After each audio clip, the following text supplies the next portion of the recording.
Jack, head of human resources at Starry Company, addressed the team. This is the situation.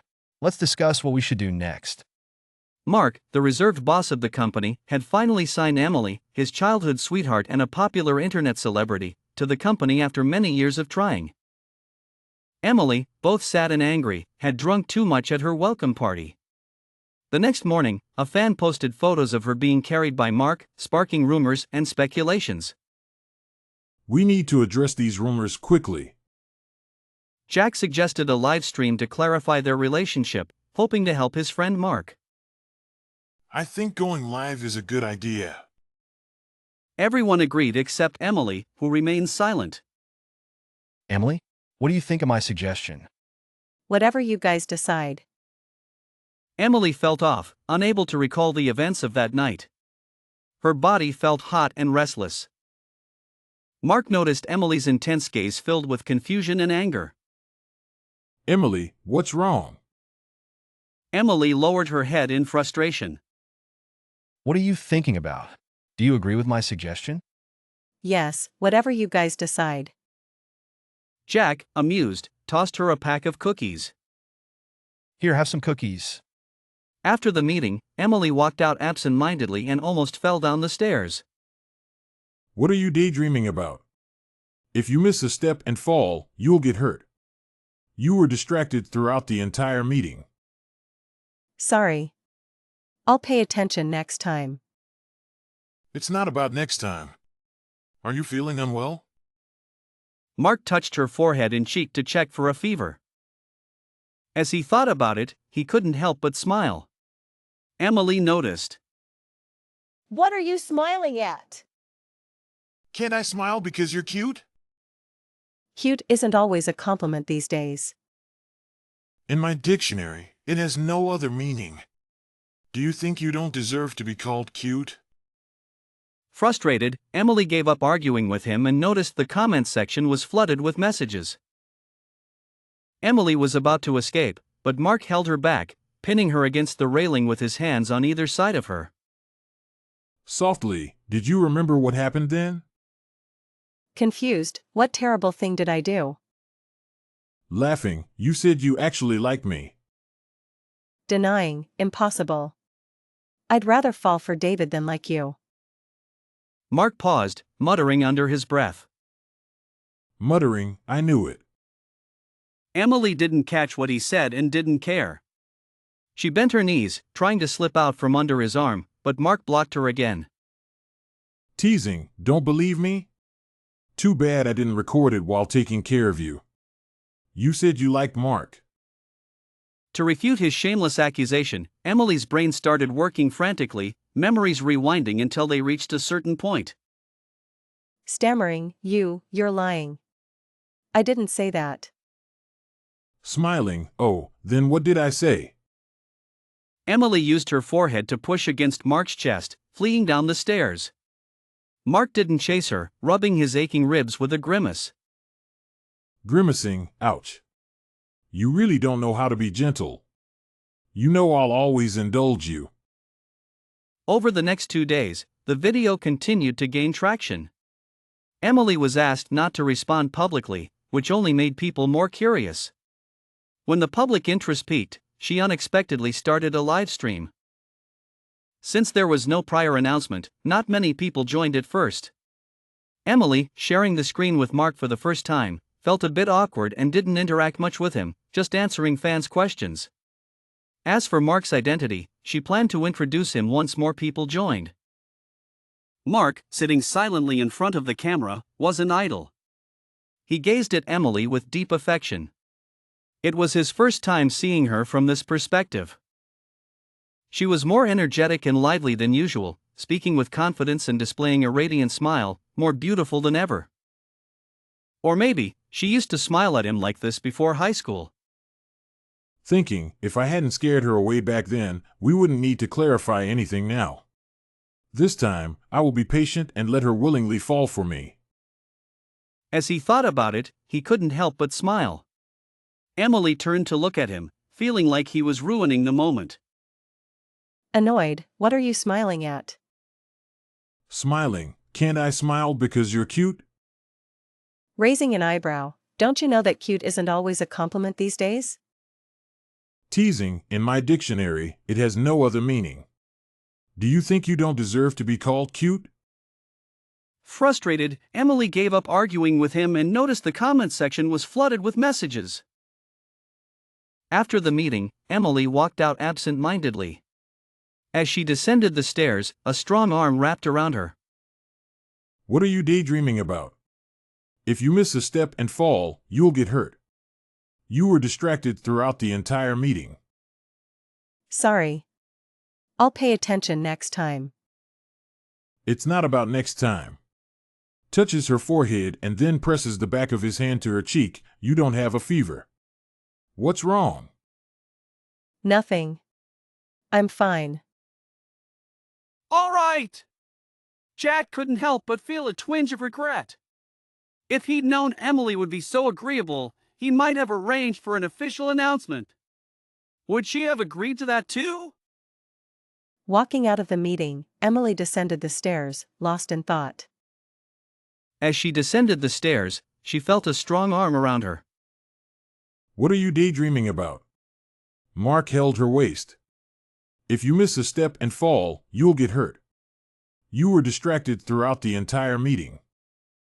Sorry. Although she disliked Mark, she wouldn't let personal feelings affect her work. I'll pay attention next time. It's not about next time. He touched her forehead and then pressed the back of his hand to her cheek. You don't have a fever. What's wrong? Emily, snapping out of her memories, asked David for his opinion on the matter. David, rubbing his chin, had an indescribable expression on his face. Go on, is there anything else? Emily thought for a moment. There was indeed more. After that summer, during the first semester of senior year, everyone was preparing for the college entrance exams. My deskmate was a boy, and since our grades were similar, we often discussed problems and learned from each other. One day after school, she arranged with her deskmate to study together over the weekend. Mark came to pick her up, looking grimmer than the school principal. What tutoring can I help you with? He crossed his arms and dragged her to find a rental agent. A rental agent? Because he was interning nearby during college, he needed to find a place to stay. He was afraid of being scammed, so he needed someone to accompany him. But what constructive advice could a high school student offer? Senior year is busy. Don't waste time going home. Stay here.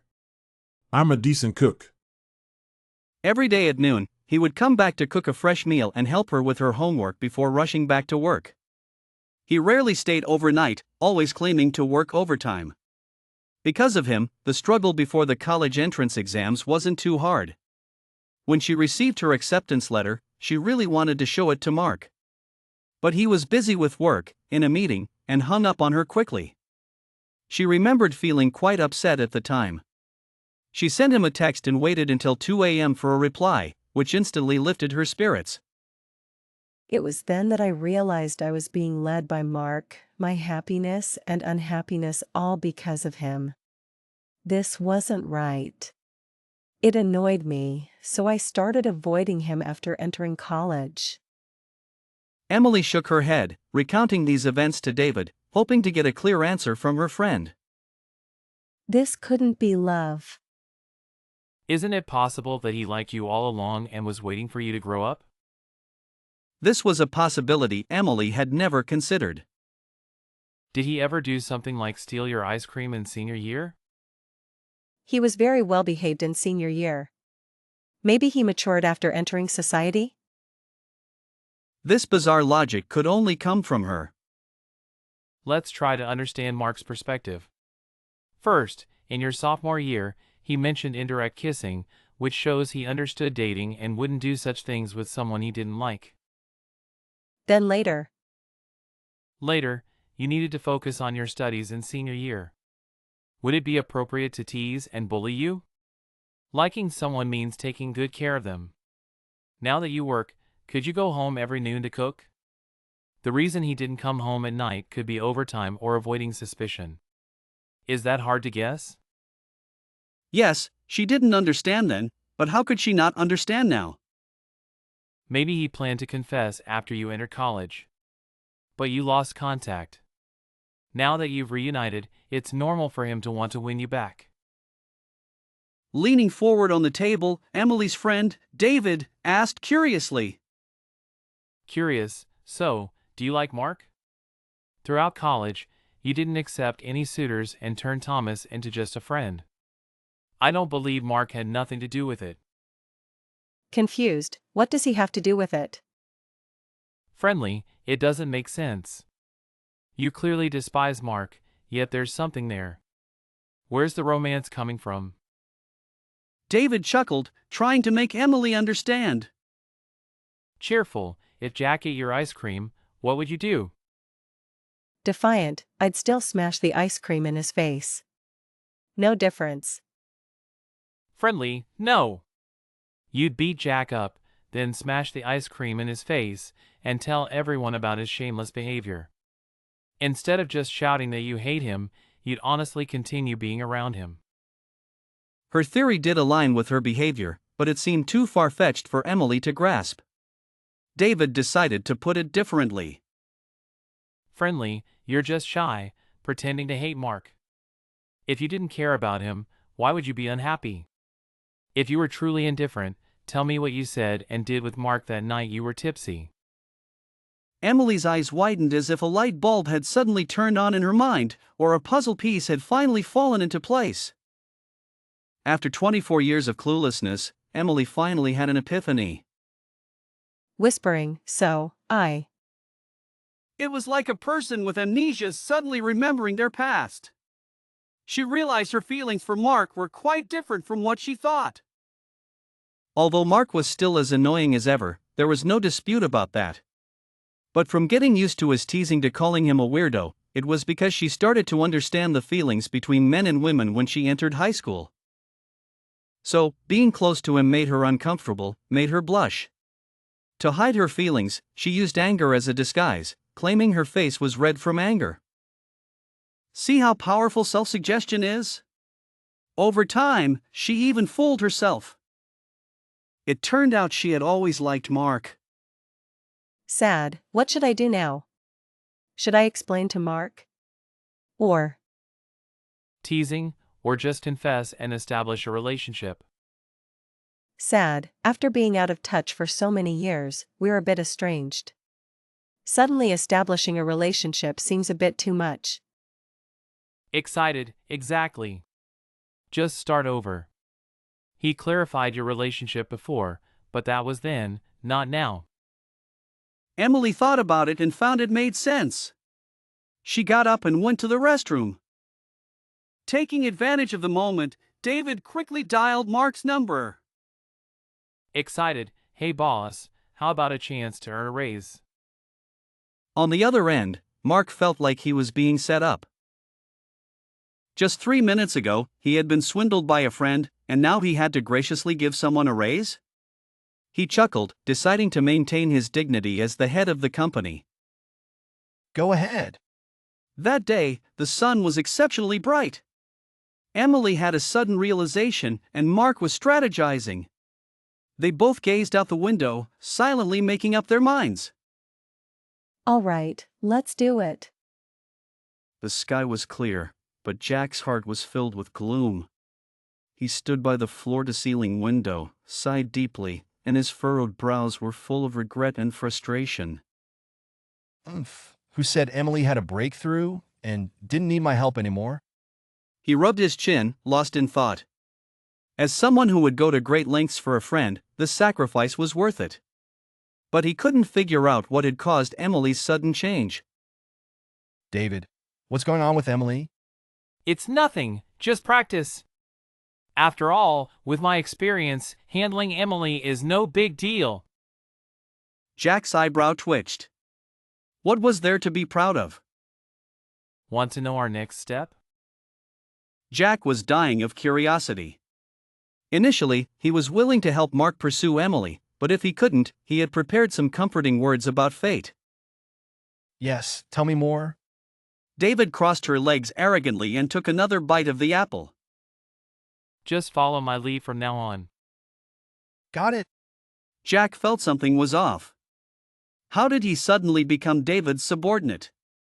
Oh well, as long as he could help Mark and Emily get together, he would still get a big reward. This time, Emily's account posted a notification announcing the next live broadcast time and emphasizing in bold that the company boss who appeared last time would be present again. As expected, the comments section exploded. Oh my gosh! What did I say? I told you there's something going on between them. It can't just be a simple employer-employee relationship. Definitely not. Last time it was a lover's quarrel, right? So this time, an official announcement? I wonder how many boyfriend fans JoJo has. What? Boyfriend fans? Which man is worthy of my all-powerful JoJo? Let's just say, does her boss match up? I think he does. Agreed. Are you shipping them? I definitely am. The excited comments on the screen made David laugh. He walked into Emily's office with an innocent expression, handing her his phone with a grin. JoJo, your popularity is off the charts. The comments section is buzzing. Take a look. Emily, who was straightforward, glanced at the screen and blushed instantly. She scrolled through the comments nonchalantly. Yeah, it's pretty good. David leaned on the desk, watching her with amusement. But they're all saying you and Mr. Lee make a good match. If it bothers you, we can handle it through PR. There's no need for that. It's not a big deal. No need to upset the fans. David was secretly pleased. See? His friend was quite sharp. Once she got the hang of it, she even learned to make excuses herself. During lunch break, everyone who had been busy all morning took the opportunity to rest. Emily rarely ate lunch at the office, but today she was distracted, holding her phone even during lunch. What are you thinking about? David walked in, struggling with several takeout boxes. Emily looked up and saw several employees behind him. She quickly placed her phone face down on the table. Nothing. Whenever she lied, she would sit particularly upright, like now. The enticing aroma from the food boxes made her nose twitch, and her eyes sparkled. Delicious. My favorite. David had the employees put down the takeout. Just by looking at the packaging, it was clear that it was high-end, with the gold embossed letters on the side flaunting its luxury. 8 Treasures Pavilion. Her eyes lit up at the sight of the food. She had always longed for it, but it was too expensive. Today, she finally got her wish. Without thinking, she opened the takeout box, her eyes filled with nothing but food. David, did you win the lottery? The rich aroma of the chicken soup temporarily clouded her judgment. David just smiled without saying a word. After Emily had tasted all the dishes, he finally spoke slowly. What are you thinking? Of course, Mr. Lee bought it. Emily froze mid-chew, her chopsticks still in the air. Her thinking ability returned instantly, but she swallowed the food honestly. You did it on purpose?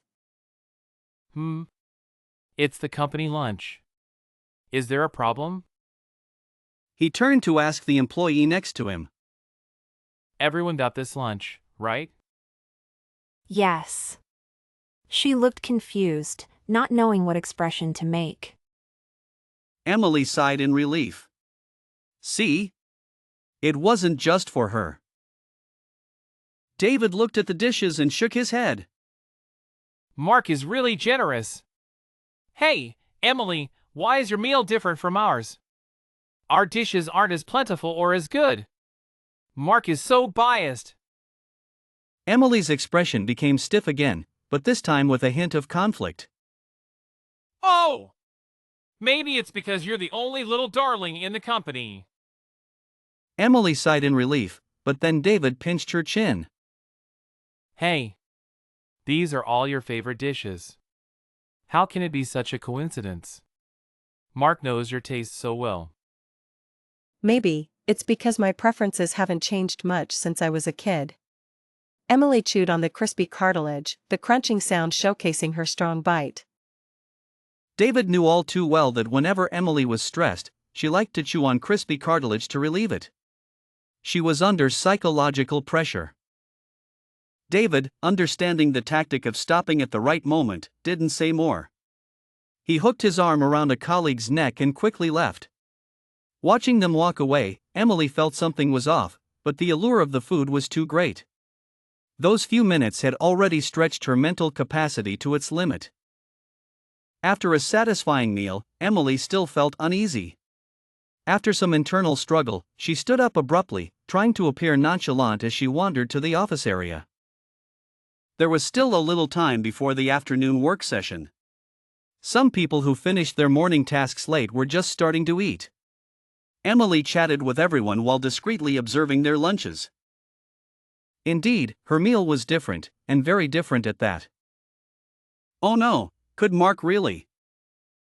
Memories from years ago resurfaced. Mark, who picked her up from school, who chased away any male classmates who talked to her, who watched her eat and teased her for her silly eating habits, who held her and gently patted her back when her mother passed away. Lost in thought, she suddenly felt a warm breath near her ear. What are you thinking about? Mark stood behind her, one hand on the table. When Emily turned her head, she met his playful eyes. The distance between them, the collision of their gazes, felt like a scene from a modern romance drama, with a subtle story visible from 100 meters away. Several employees regretfully closed their eyes. What a pity! If they weren't under the boss's watchful eye, they would have taken a few photos to share on social media. Noticing their expressions, Mark smiled and straightened up, asking Emily, What were you daydreaming about? Did you have lunch? Emily felt a bit guilty, her eyes darting around, avoiding his gaze. Mark, with one hand in his pocket, tried to suppress his laughter. The dishes from 8 Treasures Pavilion, they're all your favorites, right? Emily had every reason to believe he did it on purpose, which made her even more uncomfortable. Denying it would be too insincere. But admitting it felt a bit. Yes, I like them. She was an honest person, after all. Honesty was the best policy. Mark didn't expect her reaction. After a moment of surprise, he awkwardly scratched his nose. Yes, I ordered them especially for you. I remember all your favorite things. Emily didn't know what to say, so she nodded quickly and tried to leave. Mark didn't stop her, but he did say something seemingly out of the blue. If it's your favorite, then that's good. That sentence echoed in Emily's mind repeatedly. What was her favorite thing? At 2:30 p.m., the eagerly awaited live broadcast began. Just like last time, Mark was on Emily's right. Although their interaction was minimal, it was clear that Emily was much more at ease than before. The comments section was buzzing with excitement. Fans of the couple celebrated their victory, while Emily, who usually loved interacting with fans, pretended not to see their comments and talked about mundane topics. In the adjacent room, Jack monitored the live stream on his phone, his expression not very cheerful. The effect isn't great. What's Mark doing? It's a rare live broadcast, and he's not making any big moves. Just as he finished speaking, a grape was stuffed into his mouth. David shook his head in disdain. No wonder your buddy has been single for years with your skills. Haha, well, I can't compare it to your battlefield experience, changing partners every 3 years without a break. With your skills, your sister is still single too, right? That's because Emily is waiting for your boss. She has plenty of suitors, but I refuse to help. He can't win her over without my help, so don't disappoint me, okay? Jack fell silent, his mind filled with the memory of David's cowardly and funny behavior when they came out of the haunted house. Yes, your first battle was crying and clinging to my arm, begging the NPCs for mercy. What a face! David seemed to read Jack's thoughts and pressed a finger to his cheek, forcing him to face him. Kid, you'd better put away those thoughts. I have no embarrassing history. Jack instinctively touched his face, turned away awkwardly, and logged into Emily's livestream with a small account. By now, the atmosphere in the livestream was very lively. Everyone was posting similar comments, urging Emily and Mark to make an official announcement, questioning their relationship, and some even noticed Emily deliberately avoiding the comments, thinking she couldn't explain it. Jack's job was to steer the conversation. Emily, if you don't deny it, does that mean you admit you're in a relationship with your boss? If neither of you clarifies, there must be something going on. Everyone stop pushing. Give them some space. Maybe they're not there yet. The ambiguous stage is the most beautiful. Honestly, Jack often did this kind of manipulation, but today it felt particularly embarrassing. He wished he could kick David out immediately. But David didn't leave. Instead, he read Jack's comments out loud, making Jack wish he could disappear on the spot. Just like their back and forth, Emily and Mark in the livestream were also getting into the groove, pushing the boundaries of their personas. Last time, Mark had acted like a boss, but today he was more relaxed, chatting with fans more enthusiastically than Emily. In the office? He read a comment, thought for a moment, and smiled. I don't require her to clock in, so unless there's scheduled work, she rarely comes in. Maybe she doesn't like me much, always avoiding talking to me. Emily glared at him. She wasn't like that. Mark raised an eyebrow. Really? So she didn't dislike him? Neither of them spoke, but their communication was seamless. Mark's smile sent the live stream into a frenzy. Suddenly, fans didn't want to ship the couple anymore. Who wouldn't want a man like him? Mark, consider us. Mark ignored the comments, changed to a more comfortable position, looking less like a boss and more like a couple chatting casually. Emily is very dedicated. Even if she loves to sleep in, she arrives at the office on time. She completes all work requirements and works so hard that it makes me feel bad. But I don't want to stop her because she's always been strong and independent. I really like her. At this point, Mark dragged out his words. Emily felt uncomfortable and turned to cover his mouth, but he grabbed her hand. On the roller coaster. Emily was stunned. What did he just say? Then she realized he was finishing his sentence. Mark didn't let go, holding her hand as he continued. She really loves thrills, but all her excitement is used up on the roller coaster, making her very calm outside of work, which worries me. He sighed dramatically. Emily, what do you really like? As expected, Emily didn't respond. Mark didn't expect her to. But after a brief silence, Emily suddenly turned to Mark with a big smile. You. Mark was stunned, and so were the fans. Only Emily didn't flinch, waiting for Mark's response. Mark, who always prided himself on his quick thinking, was dumbfounded for a long time. After confirming she wasn't joking, he joyfully pulled Emily into his arms. Me too. Always have. The live broadcast turned into an official announcement, and fans got to witness the sweet moment live. From then on, Emily became the boss's wife.